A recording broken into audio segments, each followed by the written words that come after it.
धर्म की नींव है। शील धर्म का पार,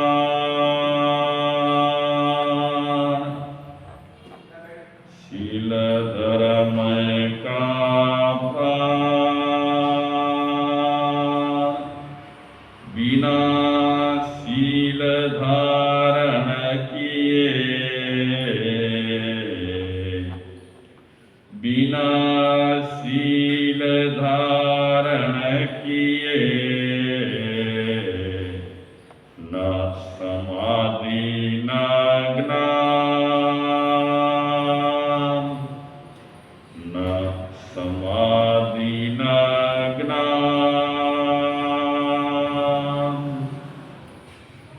शील पालना कठिन है, शील पालना कठिन है। इस भजन आसान,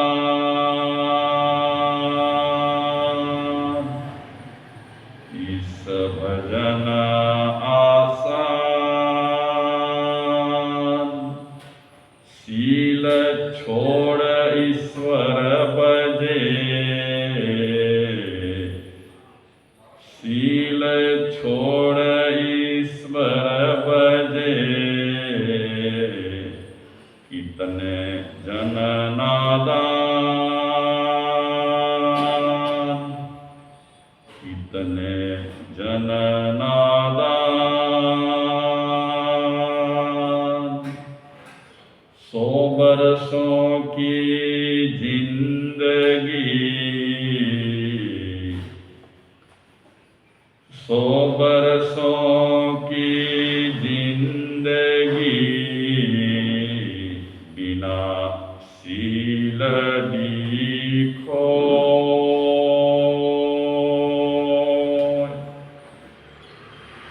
बिना शील लिखो।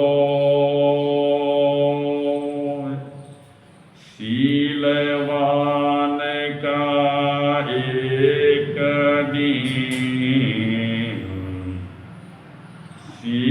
शीलवान का एक दिन, सदा श्रेष्ठतर हो, सदा श्रेष्ठतर हो। शील धर्म मानव धर्म, शील धर्म मानव धर्म। संप्रदाय से दूर,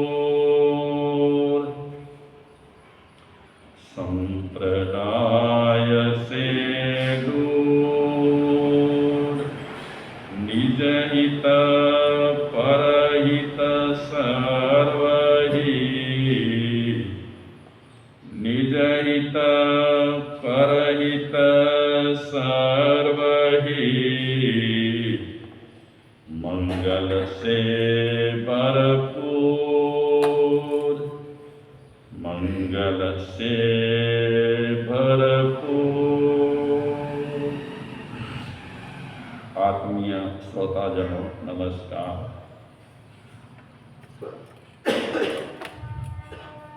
દરિયા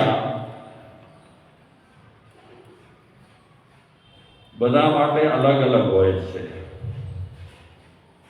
આમ તો દરિયો ઈ દરિયો જ છે, પણ ઘણા લોકો દરિયામાં બીજું જોતા નથી, ખાલી માછલીઓ પકડે. ઘણા લોકો ખાલી છીપલા ભેગા કરે દરિયાના. ઘણા લોકો એમાંથી ઇન્દ્રજાળ મેળવે. દરિયામાં ઇન્દ્રજાળ હોય છે. એમને માછલી નજરમાં ન પડે. એ લોકો છીપલા ન જુએ, ઇન્દ્રજાળ લે. તો ઘણા લોકોની દ્રષ્ટિમાં શંખ દેખાય. જેમ દરિયામાં છીપલા હોય એમ શંખ પણ હોય. તો ઘણા લોકોની નજરમાં દરિયામાં શંખ સિવાય કાંઈ ન દેખાય. ઘણા લોકો દરિયામાં એટલા માટે જાય ડૂબકી મારવા માટે, છબછબિયા કરવા માટે. તો ઘણા લોકો ફક્ત પગ પલાળવા માટે દરિયા પર જતા હોય. એટલે દરિયામાં કોઈકને માછલી દેખાય છે, કોકને છીપલા દેખાય છે, કોકને ઇન્દ્રજાળ દેખાય છે, કોકને શંખ દેખાય છે, કોક દરિયાના પાણી દ્વારા મીઠું મેળવતા હોય છે, નમક. કોઈ છબછબિયા કરે, કોઈ પગ પલાળે, કોઈ ડૂબકી મારે.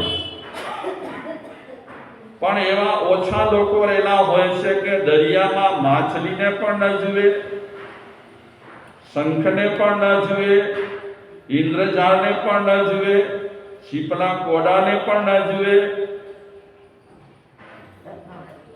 એમાં રત્નને જુએ. દરિયો એનો એ છે, દરિયો એકનો એક છે, પણ દરેકનો દ્રષ્ટિકોણ અલગ અલગ છે. કોકને માછલી સિવાય કાંઈ ન દેખાય, કોકને છીપડા સિવાય કાંઈ ન દેખાય, કોકને શંખ સિવાય કાંઈ ન દેખાય, કોકને ઇન્દ્રજાળ સિવાય કાંઈ ન દેખાય. દરેકની દ્રષ્ટિ છે. પણ દરિયાના મધ્ય ભાગમાં રત્નો છે. એ રત્નો જોનારા બહુ ઓછા છે. આવી જ વાત આપણા મનુષ્ય જન્મ માટે છે. મનુષ્ય જન્મ મળ્યા પછી ઘણા લોકોને આ મનુષ્ય જન્મમાં બીજું કંઈ દેખાતું નથી. ખાવું, પીવું, પૈસા ભેગા કરવા, નોકરી ધંધા કરવા, સંસાર માંડવો, સંસાર વિસ્તારવો, સંસારને ગોઠવવો, બસ એટલો જ દ્રષ્ટિકોણ હોય છે.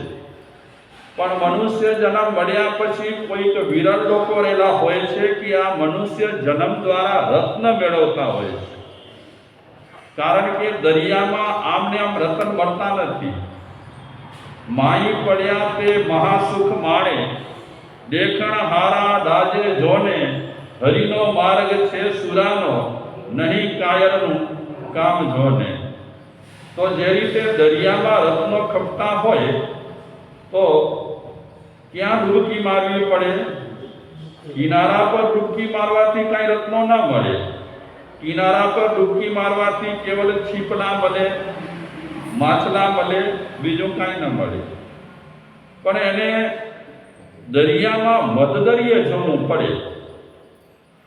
અને મધદરિયે પણ તળિયા સુધી પહોંચવું પડે.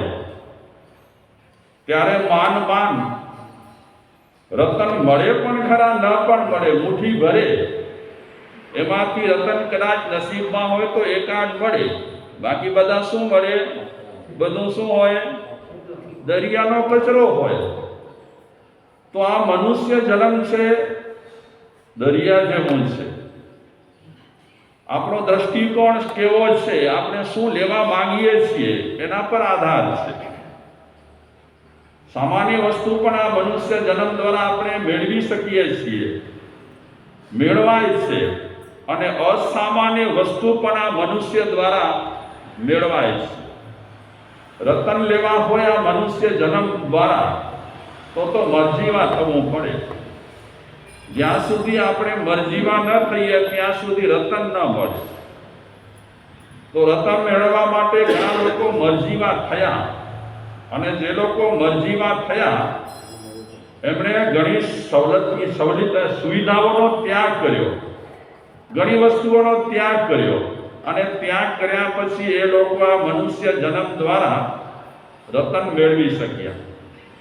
તો જન્મ આપણને બધાને મળ્યો છે, પણ બધાને જન્મ મળ્યા પછી ઘણા લોકો ખાલી છીપલા ભેગા કરે, આ મેળવ્યું ને તે મેળવ્યું ને ઘર બાંધ્યો ને સરસ ઘર થઈ ગયો ને છોકરા બચ્ચા ગોઠવાઈ ગયા ને પોતરા થઈ ગયા ને પોતરાના પોતરા થઈ ગયા ને બસ આવી રીતે માણસ વિસ્તાર કરીને સંતોષ માને.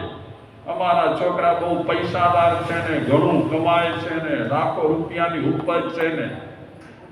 પણ થોડાક લોકો રહેલા છે આ દુનિયામાં કે સપાટી પર ન રહેતા ડૂબકી મારે છે, અને જે ડૂબકી મારે છે શ્વાસ ખેડવો પડે ડૂબકી મારવા માટે મદદરીએ જવું અને ડૂબકી મારવી એ જેવા તેવાનું તો કામ નથી. જે મહાપુરુષો થઈ ગયા છે એમણે સાહસ ખેડ્યો છે. કેવો સાહસ ખેડ્યો છે! પૈસાદાર હતા, બાળ બચ્ચા હતા, ઘર હતા, વખરી હતી, મહેલ હતા, મોહલાતો હતી, બધું શું કર્યું? છોડ્યું. સાહસ વગર અને હિંમત વગર માણસ મોતી મેળવી શકે નહીં. તો મનુષ્ય અવતાર તો સૌ કોઈને મળ્યો છે, આપણને પણ મળ્યો છે. આપણે કેટલો સાહસ કરીએ છીએ, કેટલી હિંમત કરીએ છીએ, કારણ કે જાનને મુઠ્ઠીમાં રાખવી પડે. ધર્મ કરવું હોય ને તો મને કે તમને જાન મુઠ્ઠીમાં રાખવી પડે, અને જ્યાં સુધી આપણે મુઠ્ઠીમાં જાન રાખવા માટે સાહસ ન કરીએ ત્યાં સુધી આપણને પણ મોતી મળી શકતું નથી.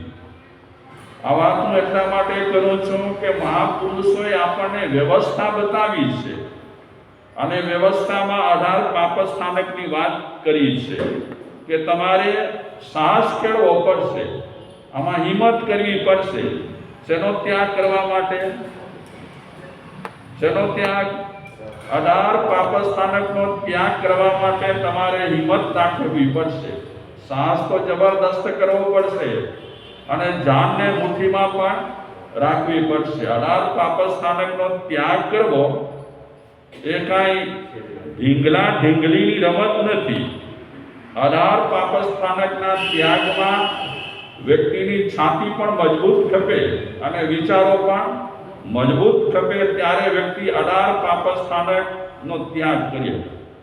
સેવન કરવા સહેલા છે. 18 પાપસ્થાનકનું સેવન કરવું બિલકુલ સહેલું છે.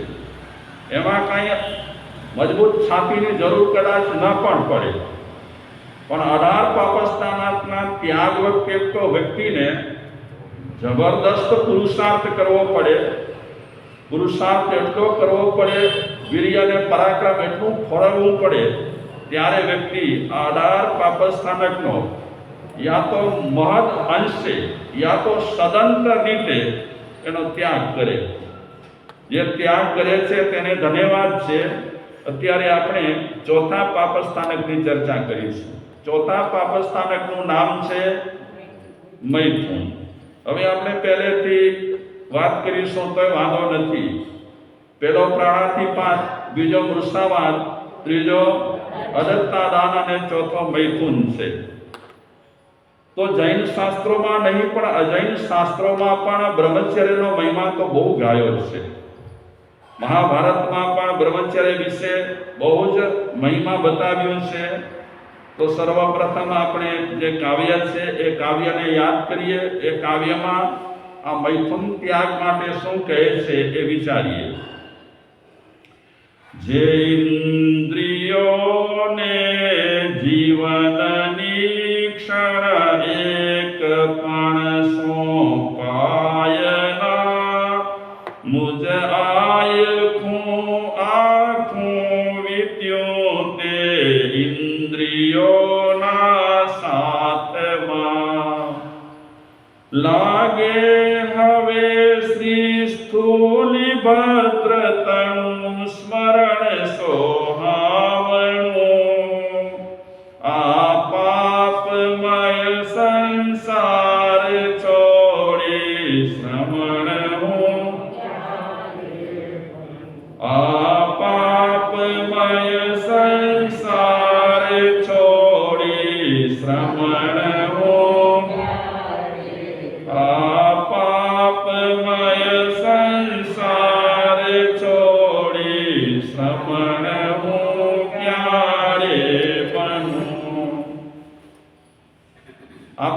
પાંચ ઇન્દ્રિયો. આમ તો ઇન્દ્રિયો સારી નથી ને ખરાબ નથી, આપણા પર આધાર છે. આપણે ઇન્દ્રિયોનો ઉપયોગ કઈ રીતે કરીએ છીએ. સારી રીતે કરીએ તો સારી છે, નરસી રીતે કરીએ તો નરસી છે. કર્મબંધ માટે માધ્યમ છે.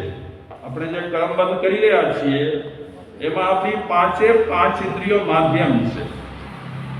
અગર એ ઇન્દ્રિયો પર લગામ લગાવાય તો કર્મબંધ માણસ ઓછામાં ઓછા કરી શકે.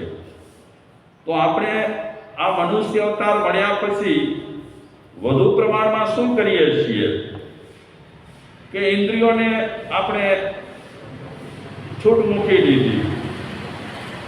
આપણે આપણી લગામ કોને સોંપી દીધી? ઇન્દ્રિયોને સોંપી દીધી. જ્યારે જે માંગે ત્યારે તેને તે વસ્તુ આપણે પૂરી પાડી દઈએ. ખાવાનું માંગે તો ખાવાનું આપી દઈએ, જોવાનું માંગે તો જે માંગે તે આપી દઈએ. તો આપણે આપણી લગામ, ઇન્દ્રિયોની લગામ કોને સોંપી દીધી? એટલે આપણે ગુલામ થઈ ગયા. હકીકતમાં અત્યારે ભલે આપણે શેઠ કહેવાતા હોઈએ પણ શેઠ નથી, ઇન્દ્રિયોના ગુલામ છે. ઇન્દ્રિયો જેમ નાચ નચાવે તેમ માણસ નાચ નાચે.